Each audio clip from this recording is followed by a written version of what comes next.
어제 사실 저도 저녁에 이 소식을 듣자마자 상당히 좀 놀랐습니다. 물론 바라던 일이긴 했습니다만 정말 이렇게 된다면 굉장히 좋아지겠다라는 생각이 들었었는데 또 시장이 지나고 보니까 이게 과연 얼마나 좋아질 것이냐에 대한 의문이 들었습니다. 바로 홍콩 송환법 철회에 대한 내용인데 과연 이게 어떤 의미를 갖고 있고 또 앞으로의 진행 상황과 경제에 미칠 영향은 어떻게 되는지 이분과 함께 이야기를 나눠보겠습니다. 한국외대 국제지역대학원 중국학과 강준영 교수 나오셨습니다. 어서 오세요. 네, 안녕하세요. 네, 안녕하세요. 일단 공식 철회를 했다고 하니까 굉장히 좋긴 좋은데 이거 어떻게 봐야 되는지 해석이 좀 필요할 것 같아요. 네, 사실은 그 캐리람 행정장관이 이미 송환법은 죽었다 이런 표현을 했었거든요. 왜냐하면 어쨌든 홍콩의 입법기관인 입법회에 올려서 처리를 해야 되는데 송환법을 철회를 하지 않고 죽었다고 그러면서 내년 6월까지 지금 입법원 이 회기에는 다시 안 올리겠다고 그랬던 거예요. 네네. 그런데 이 시위를 하고 있는 그 일부 시위대가 그거 가지고는 안 된다. 완전히 안 한다고 그래야 되지 않겠느냐. 공식적으로 예, 공식적으로 철회했다는 데 이제 의미가 있는데 사실 이번 홍콩 시위가 이렇게 13주, 이번 주가 이제 14주째인데 네네. 이렇게 확대되는 배경에는 사실 뭐 근본적인 일국양제가 중국에 제대로 중국에 의해서 집행이 안 되고 있다. 통제되지 않고 있다고 봐야 될까요? 뭐 그러니까 홍콩 사회가 그 전에 22년 전에 소위 일국양제 약속을 받고 네. 중국으로 주권이 반환이 됐는데 그 이후 22년 동안 그런 고도의 자치라고 그러죠. 이런 네네. 것들이 이루어지지 않았다는 겁니다. 이제 이런 차원에서 보면 이게 사실 처음 게 아니거든요. 2003년에도 송환법이라는 게 있었고, 네네. 그다음에 잘 아시다시피 우산혁명이라는 것도 네네. 있었잖아요.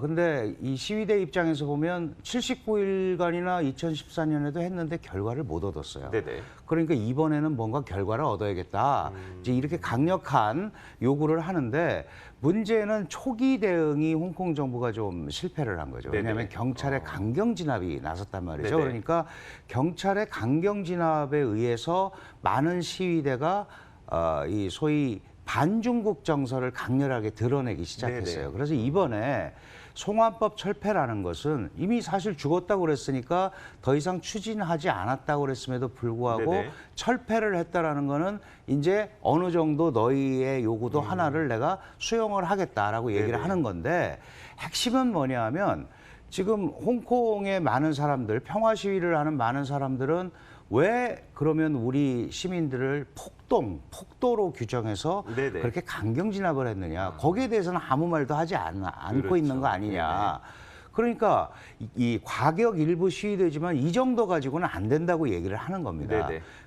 큰 의미에서 보면 중국 중앙정부도 그렇고 홍콩 정부가 이 폭력 시위와 일반 시위를 약간 분리 대응하면서 네. 반중 정서를 일단 좀 누그러뜨리는 그런 선택을 한 거다. 그러나 이걸 가지고 홍콩 문제가 해결이 됐다 이렇게 보기에는 굉장히 무리가 있죠. 왜냐하면 일국양제라는 근본적인 문제를 지금 가지고 있는 거기 때문에 그렇게 쉽게 해결되지는 않습니다. 다만 국면을 일단 약간은 진정시킬 그런 모멘텀을 잡은 그 정도라고 보는 게 맞을 것 같습니다. 알겠습니다. 홍콩 시민들이 원하는 거는 이제 홍콩과 중국은 하나의 국가인 것은 사실이나 행정적으로나 뭐 정치적으로나 홍콩은 홍콩대로, 중국은 중국대로 갔으면 좋겠는데 자꾸 중국이 이제 홍콩을 자기 손아귀에 넣으려고 하니까 여기에 대한 반발 심리의 시위가 일어난 것이고 물론 이번에 송환법을 철회하면서 좀 어느 정도 반중 정서가 누그러지긴 했습니다만 그 말씀하셨던 일국 양제에 대한 그 욕구는 전혀 채워지지 않았던 그렇죠. 것이고 네네. 알겠습니다. 자 그렇다면 이제 결국 홍콩 시민들의 일국양제에 대한 목소리는 계속 있을 것이고 일단 지금 당장은 좀 완화된 상태인데 이게 앞으로 어떤 식으로 진행될까요? 지금 이제 일국양제 얘기를 하셨는데 이게 굉장히 복잡한 개념이거든요. 네네. 왜냐하면 당시에 1984년에 중국과 영국이 반환 협상을 할 때 덩샤오핑에 의해서 제기된 게 일국양제인데 네네. 그때 일국양제는 중화인민공화국이라는 한 국가에서 네. 두 가지 제도를 쓴다는 겁니다. 네. 지금 홍콩의 공식 명칭은 중화인민공화국 홍콩 특별행정구입니다. 그러니까 주권이 분명히 중화인민공화국에 네. 있는 거죠. 다만 일국양제 약속에 의해서 홍콩은 고도의 자치를 입법, 사법, 행정에 관한 고도의 자치를 향유한다고 했던 건데 네네. 이게 사실 좀 바뀐 거죠. 어떻게 바뀌었냐 하면 일국이 우선이고 네. 일국이 존재하기 때문에 두 가지 제도가 있는 거다. 그러니까 이 일국을 넘어설 수 없다. 네네. 홍콩 사람들은 지금 말씀하신 대로 하나의 국가는 하나의 국가대로 있고 네. 우리 제도는 우리 제도대로 그대로 있었으면 좋겠는데 네. 중국이 추구하는 거는 그게 아닌 거죠. 그렇죠. 국가가 있고 홍콩이 있기 때문에 홍콩을 어떤 형태로든 간 중국화하려는 노력을 하는 거고요. 네네.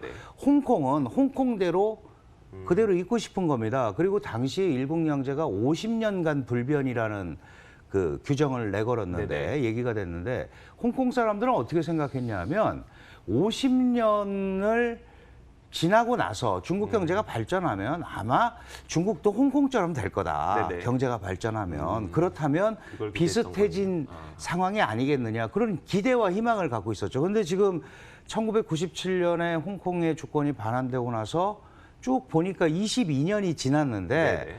자신들의 기대보다는 오히려 홍콩의 중국화가 더 빠르게 진행이 되는 거죠. 네. 그러니까 이런 본질적인 문제가 있습니다. 그래서 이 부분에 대한 근본적인 내용들은 분명히 남아 있고 그다음에 이번 12대도 얘기를 합니다마는 우리가 홍콩 정부를 전복하겠다는 게 아니다. 네네.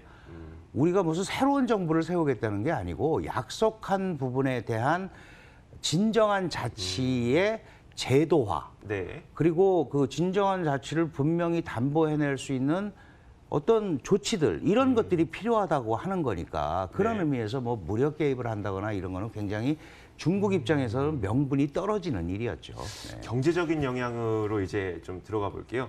홍콩은 그래도 아시아의 금융 허브라는 그 별명을 갖고 있을 정도로 그래도 뭐 자본시장이 굉장히 잘 발달된 지역이었었잖아요. 네네. 근데 이번 일로 인해서 좀 그 위상이 많이 뭐 무너졌다고 얘기하기까지는 좀 그래도 어쨌든 상처를 좀 입은 것 같습니다. 근데 결국 말씀하셨던 것처럼 이게 아직 해결되지 않은 문제라면은 이게 과연 금융 위상의 허브를 다시 한번 회복할 수 있을 것인가에 대해서는 또 의구심이 남네요. 그 이전에 홍콩이 가지고 있었던 전 중국의 관문으로서의 홍콩 네네. 이 부분은 상대적으로 떨어지게 돼 있죠. 왜냐하면 홍콩이 중국에 반환이 됐을 때 전체 중국, 홍콩을 포함해서 전 중국의 GDP의 약 18%를 홍콩이 차지하고 있었어요.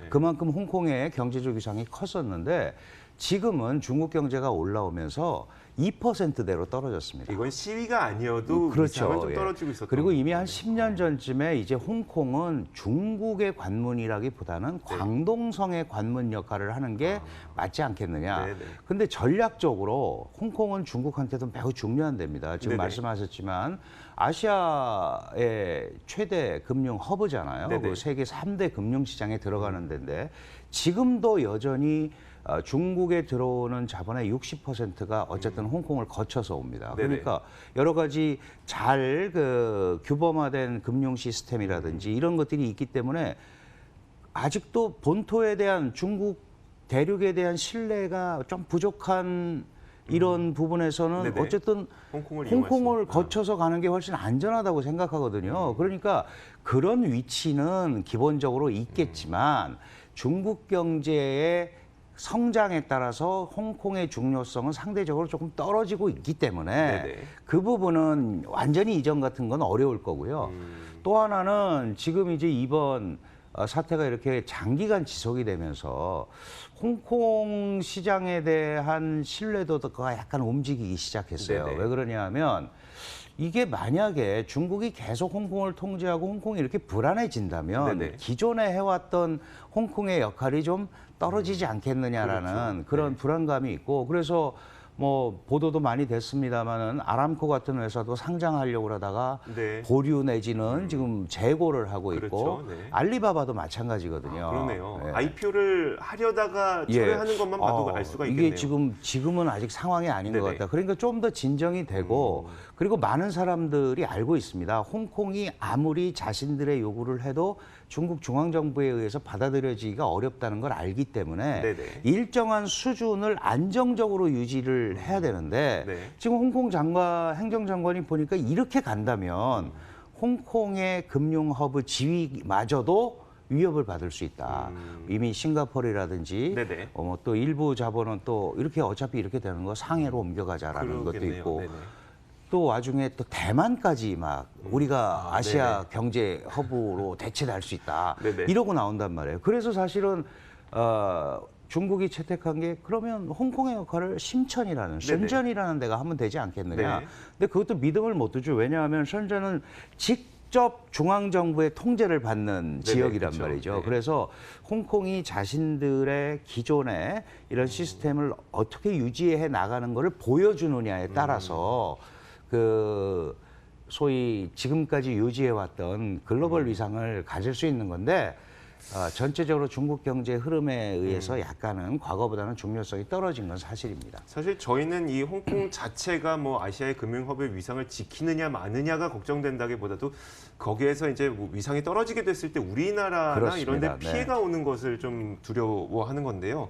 그러다 보니까 이제 미중 협상으로까지 좀 연결을 시켜보도록 하겠습니다. 지금까지 많이 얘기가 되어 왔었던 게 미국과 중국의 협상 과정에서 홍콩이 좀 악재로 작용할 수 있다는 네. 거였었는데 이 악재는 좀 빼도 될까요, 이제? 그렇게 쉽게 뺄 수는 없을 것 같아요. 그래요? 다만 그런 빌미를 주는 거를 조금 그렇죠. 완화는 시켰죠. 왜냐하면 이 홍콩 문제가 왜 이게 문제가 계속 더 불거졌냐 하면 네. 원래 트럼프 대통령이 그거는 중국이 알아서 할 일이다라는 표현을 원래 했었어요. 그렇죠. 그런데 그 소위 트위터의 네. 정치에 의해서 홍콩을 어떻게 처리하는지를 미중 협상의 중요 포인트로 잡겠다라고 트럼프 대통령이 얘기를 했단 말이에요. 네. 그렇게 되면 지금 중국의 입장에서는 미국과 무역 협상만 가지고도 싸우기가 힘드는데 네네. 홍콩이라는 또 새로운 이건 민주, 인권, 가치의 문제란 말이죠. 네네. 이런 것까지 여기에 도입이 되면 대미 전선이 두 개가 되는 겁니다. 그리고 실질적으로 미국이 그런 무기도 가지고 있어요. 왜냐하면 지금 미국의 입장에서는 중국과 홍콩을 서로 다른 독립 관세국으로 보고 네네. 있거든요. 네. 그래서 지금 홍콩이 1억 달러가 넘는 무역액을 가지고 있는데 네. 그중에 90%가 중국과 관련되는 겁니다. 전부 우회 수출, 우회 네네. 수입을 하지 않습니까? 그러면 1997년에 만든 홍콩 관계법에 의해서 네. 중미 관계가 나빠지면 네. 중국은 홍콩을 통한 거래를 그렇겠네요. 네. 하면은 관세 피할 수 영향을 좀 있겠네요. 피할 수 있지 않습니까? 네. 트럼프가 바로 그걸 지적한 겁니다. 계속 홍콩을 그렇게 끌고 가면 97년에 제정한 홍콩 관계법을 네. 폐지하고 네. 홍콩도 중국처럼 하겠다. 그럼 관세에서 자유로울 수가 없잖아요. 물론 네네. 그렇게 쉽게 되지는 않지만 그게 이제 중국한테 큰 부담이 되는 겁니다. 그런 의미에서 미중 무역 협상과 홍콩을 분리시키려는 네네. 이런 노력을 하는 거고 그게 이제 송환법 철폐라는 나름대로의 네네. 일종의 그 유화적 제스처로 나타난 거지요. 알겠습니다. 자, 좀 이게 어차피 진행 상황이기 때문에 저희가 여기 이 자리를 통해서 뭐 결론을 내리려는 건 아니고요. 이제 앞으로 국제사회에 이 현상이 미치게 될 영향을 좀 전망을 해주시면요. 네, 전체적으로 보면 네. 어쨌든 홍콩 정부가 뒤로 한 발 물러선 모양새를 보였습니다. 5대 요구사항 그 좀 전 리포트에서도 네네. 들었습니다마는 5가지 요구사항에 대해서 원래 캐리람 행정장관은 가능한 거 한 2-3개 정도는 들어줘야 네네. 이 홍콩의 소위 안정 도모에 도움이 된다라고 중앙정부에다가 얘기를 한 걸로 보여요. 네네. 그런데 중앙정부가 묵살을 했다고 합니다. 그렇게 해서 하나를 잘못 들어주면 네. 그게 결국은 일국양제 근간을 흔들 수 있다. 근데 지금 이제 문제가 뭐냐 하면 송환법을 철폐했다라는 것은 네. 이 홍콩 사회를 또 이 분열시키는 중국 정부 입장에서 보면 왜냐하면 계속 강성으로 나가는데 홍콩 정부가 그걸 하나 들어줌으로써 그러니까요. 야 이렇게 계속하는 거는 우리한테 불리하다라는 그런 그 소위 홍콩 내부의 온건파들의 네네. 지지를 받을 수 있거든요. 네. 이게 무슨 얘기냐면 지금 지적하신 대로 이런 소위 그걸 민심이라고 한다면 네. 너무 과도하게 몰아붙여서 우리가 얻을 게 더 이상 없다면 그렇게 하면 우리 경제 자체가 네. 죽을 거 아니냐라는 우려도 홍콩 사회에 분명히 있습니다. 이 얘기를 다시 거꾸로 얘기하면 그런 사람들의 목소리가 커지면 네. 이 소위 과격 시위대들의 과격 행동도 상대적으로 정당성이 좀 떨어지잖아요. 그러네요. 예, 그렇게 네. 된다면 홍콩이 가지고 있는 글로벌적 위상 이 부분에 대해서는 나름대로 유지가 가능하다. 이런 전체적인 차원에서 이번 사태를 좀 판단을 해야 될 것 같습니다. 알겠습니다. 자, 지금까지 한국외대 국제지역대학원 중국학과 강준영 교수와 함께 이야기 나눠봤습니다. 고맙습니다. 감사합니다. 자, 저희 굿모닝 530 글로벌 1부 여기서 인사드리고요. 잠시 후 10분 뒤에 2부로 돌아오도록 하겠습니다.